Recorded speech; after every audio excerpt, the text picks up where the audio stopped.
Welcome my friends. आज के इस वीडियो में हम बात करेंगे heating effect of electric current पर बेस्ड कुछ क्वेश्चंस के बारे में, जो कि पिछले वीडियो से रिलेटेड है।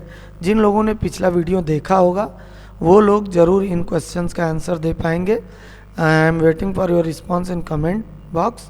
चलिए देखते हैं। ये वर्कशीट एक तैयार की गई है छोटी सी, 4-5 क्वेश्चंस 6 क्वेश्चंस की। तो you should try to give the answer of these questions. तो हमारा पहला क्वेश्चन है, देखिए कि by what other name is the law of heating effect of current known. जो इलेक्ट्रिक करंट का हीटिंग इफेक्ट है लॉ, उसे और किस नाम से हम जानते हैं। तो हमको लगता है जिन लोगों ने वीडियो देखा है वो भी, और जो नहीं देखे हैं अगर कहीं पढ़े भी होंगे तो they are able to give the answer. चलिए देखते हैं कमेंट बॉक्स में किसका किसका आंसर आता है। ठीक, तो कुछ लोगों ने कमेंट किया, बहुत अच्छे, वेरी गुड। हमारा आंसर है, देखिए, जूल्स लॉ। ठीक है, जो heating effect of electric current law है that is also known as Joule's law. इसे जूल्स लॉ के नाम से भी जानते हैं। What is our next question? Which scientist give the law of heating effect of electric current. जो ये लॉ है heating effect of electric current, किस साइंटिस्ट ने ये लॉ दिया था? तो चलिए देखते हैं किसका किसका आंसर आता है कमेंट बॉक्स में। गुड ट्राई, कुछ लोगों ने सही आंसर दिया, बहुत अच्छे, वेरी गुड। तो हमारा आंसर है जेम्स प्रेस्कॉट जूल।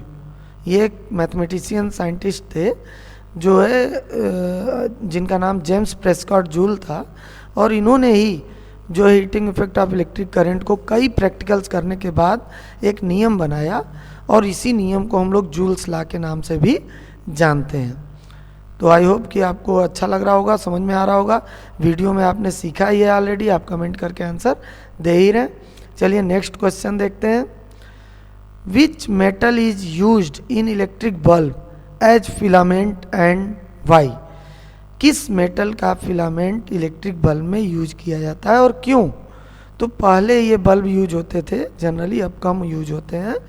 तो ये जो बल्ब यूज हो रहा है इनमें आपको देखिए टंगस्टन वायर का जो है फिलामेंट बनाया जाता है, because it's melting point is very high. Melting point का मतलब कि ये वायर से बने हुए जो फिलामेंट होते हैं बहुत ज़्यादा हीट प्रोड्यूस होने पर भी मेल्ट नहीं होते हैं। It has a very high melting point near about 3500 degree Celsius. इतना ऊंचा तापमान ये सह सकता है। And when current passes through it, it becomes white hot and glows brightly for a long time. बहुत वाइट हॉट हो जाता है जब इसमें से करंट फ्लो होता है, क्योंकि इसकी रेजिस्टिविटी हाई होती है, और ये बहुत लंबे समय तक टूटता नहीं है, मेल्ट नहीं होता है। And it is quite stable and has a long life. ठीक है, इसी वजह से प्रीफर किया जाता है टंगस्टन वायर के फिलामेंट का इलेक्ट्रिक बल्ब में। तो आई होप कि आपका कुछ ना कुछ नॉलेज बढ़ा होगा, कमेंट करके ज़रूर बताएं। नेक्स्ट क्वेश्चन देखते हैं। Next question is what is the disadvantage of heating effect of electric current. जो heating effect of electric current जिसके बारे में हम बात कर रहे हैं उसका डिसएडवांटेज क्या है, उससे कुछ नुकसान भी है। तो देखिए नुकसान क्या है। नुकसान के लिए इस आंसर को देख लेते हैं हम। When electric current passes through an circuit, then a large amount of electric energy wasted in the form of heat and radiated into the atmosphere. क्या होता है कि भाई इसकी रेजिस्टिविटी अधिक होती है, ठीक है, जो ये टंगस्टन वायर या जो भी इस तरह के रेजिस्टेंस वायर होते हैं नाइक्रोम वगैरह के बने या टंगस्टन के बने, तो उनमें से क्या होता है जब करंट फ्लो होता है तो करंट को फ्लो होने में बहुत विरोध होता है। मतलब वो मटेरियल जो होता है नाइक्रोम का, टंगस्टन का, वो अपोज करता है करंट के फ्लो को, जिसकी वजह से बहुत ज़्यादा हीट प्रोड्यूस होती है। तो अगर हम स्पेशली बात करें इलेक्ट्रिक बल्ब की, उसके फिलामेंट की, तो क्या होता है कि अगर मान लीजिए आप 100% इलेक्ट्रिक एनर्जी दे रहे हो तो फिलामेंट में से एनर्जी पास होगी, और वो फिलामेंट जब वाइट हॉट हो जाएगा तो 100% में से केवल 5% ही एनर्जी लगभग वो लाइट के फॉर्म में रेडिएट करता है, और बाकी का 95% एनर्जी वो हीट के फॉर्म में वेस्ट कर दे रहा है। तो इस तरह से डिसएडवांटेज ना हुआ कि भाई आपने 100% इलेक्ट्रिक एनर्जी दिया और आपको केवल 5% एनर्जी ही लाइट के फॉर्म में मिला, बाकी सब हीट के फॉर्म में खराब हो जा रहा है। तो ये सब डिसएडवांटेज है जो है heating effect of electric current के। हमारा अगला क्वेश्चन है which wire is use to make a heating coil of electric appliances. जितने भी इलेक्ट्रिक अप्लायंसेज हैं, जैसे आप कई अप्लायंसेज का नाम जानते हैं, आयरन हो गया, रोमीटर हो गया, इमल्सन रॉड हो गया, और भी जो भी, तो उनमें हीटिंग कॉयल एक यूज होता है। तो वो हीटिंग कॉयल किस चीज़ का होता है?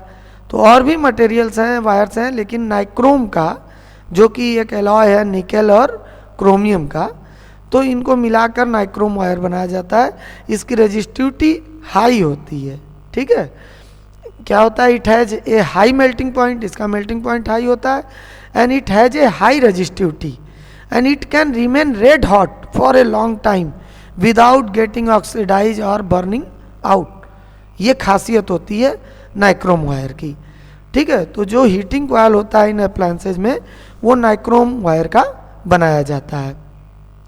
हमारा नेक्स्ट क्वेश्चन है by what other name is the heating coil of electric appliances known. जो ये हीटिंग कॉयल लगा रहता है इलेक्ट्रिक अप्लायंसेज में, जहाँ पे हीटिंग इफेक्ट का हम यूज करते हैं, तो उन हीटिंग कॉयल को एक और नाम से जाना जाता है। तो वही पूछ रहा है कि और किस नाम से जाना जाता है इसे।